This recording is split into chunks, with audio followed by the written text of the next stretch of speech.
Hey everybody, Shoebox Legends here. Thanks for joining me for a quick episode today.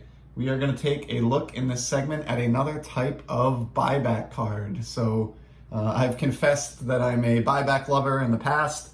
I've done a couple episodes, episode 73 on Topps foil stamped baseball buybacks and episode 107 on Upper Deck's 20th anniversary inaugural set hockey buybacks. And in this episode, we're going to cover another type of hockey buyback. And these were originally a very popular set in the early 90s, 92, 93 Fleer Ultra Hockey.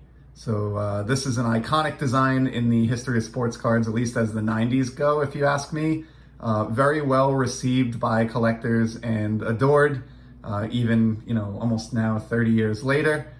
And what was cool about this, it was a very clean design, and this same design with the diagonal sort of stripe across the bottom, nameplate, team name, and then this Fleer Ultra logo emblazoned in an upper corner was done by Ultra across all sports in 92. So it was kind of neat that, if you were a hockey fan, you could get a 92 Ultra Wayne Gretzky on this design, but if you were a basketball fan, you could go chase a Shaq rookie or a Jordan card from the basketball release that featured this same design. So that was kind of neat, something we don't get to see anymore in the days of exclusive licensing. But if you were around and collecting in 1992, which I was, I assure you these were a big deal, these Ultra cards. Particularly, and I've talked about this on the channel before, among me and my group of childhood collecting friends, anyone who had this foil rookie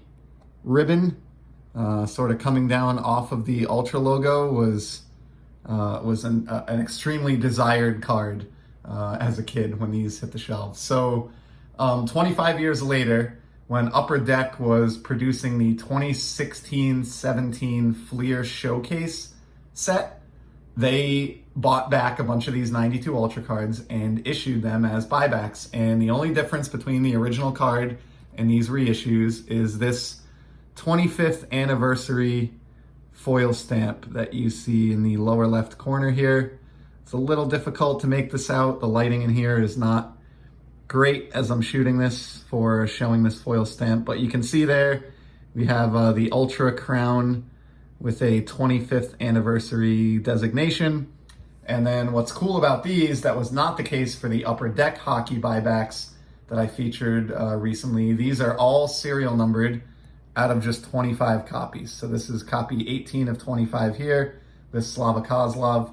So if you do find one of these Ultra buybacks, it's gonna be numbered right on the front out of 25. So they did these. I don't know that they necessarily covered everybody in the set. As is always the case with buyback cards, there's not like an official checklist that exists out there, and it's somewhat of a mystery of, who was included and how many of each card. But anyone who was included in the set, in the buyback program, got exactly 25 copies of their card, purchased back, stamped, and reissued. And that's what we're looking at here today. So I have a small grouping of these.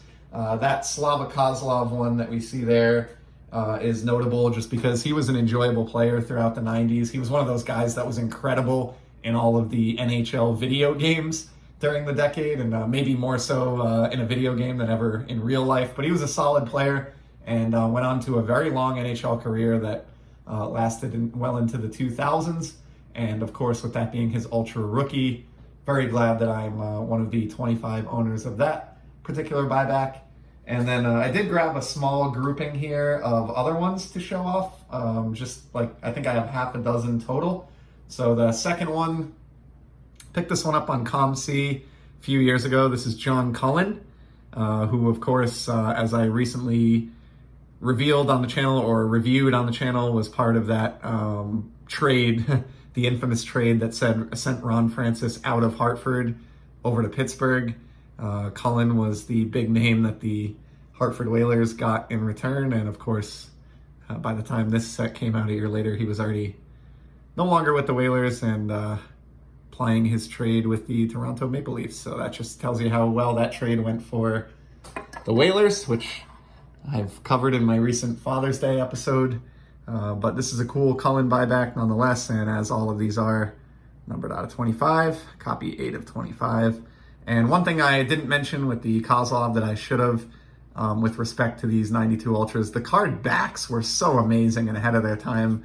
These are still, almost 30 years later now, some of my favorite backs designed for any set to date. I just love the amount of effort that went in here to finding multiple photos that differed from the front of the card. And there is, some space given to stats and vitals, but I think the layout is just very aesthetically pleasing, and I like the rink background as well. So definitely wanted to point that out, some of my favorite card backs of all time on this 92-93 Ultra release. The other 4 that I pulled here are Whalers. So it should come as no surprise that I, as a Whalers fan and Whalers collector, I target the Hartford cards in particular from this buyback program.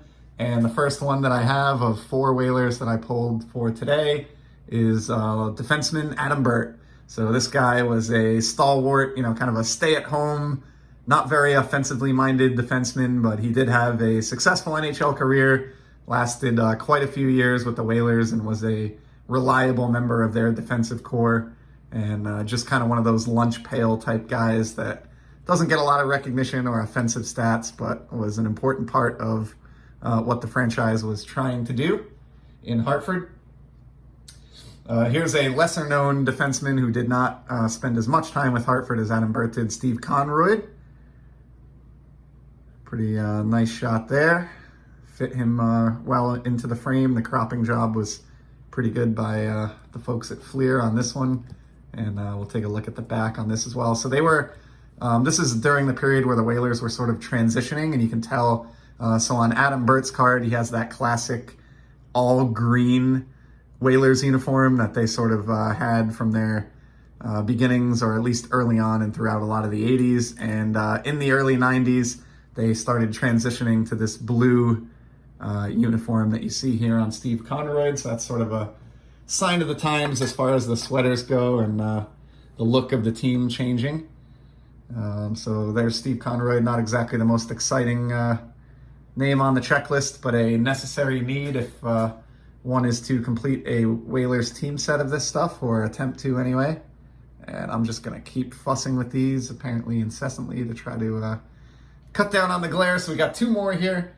First one is another one of those great rookie foil ribbon cards, and this features Patrick Poulin, winger, and he didn't exactly live up to expectations. I think he was a relatively high draft pick and didn't really pan out, but love this card really just because of the rookie card foil ribbon nostalgia alone. And as with all 6 of these that we're looking at today, I'm very, very grateful to be the owner of one of the 25 bought back and reissued copies. And then last but not least, I saved what is my favorite of this bunch of 6 for today.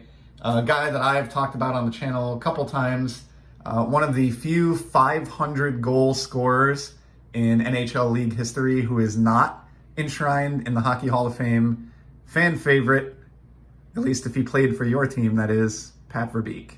So I've drawn the comparison numerous times on the channel, as many others have. Certainly not original material there, that Brad Marchand reminds me of a modern day Pat Verbeek, and I definitely hold to that. I think they're very similar type players who could get under an opponent's skin. They have a similar stature and height and weight statistics, but despite being kind of pesky, annoying players who irritate their opponents and play right on the line of what's considered gentlemanly, in addition to that, they both possessed a tremendous amount of offensive talent, as evidenced by Pat's 500 career NHL goals, which is nothing to scoff at.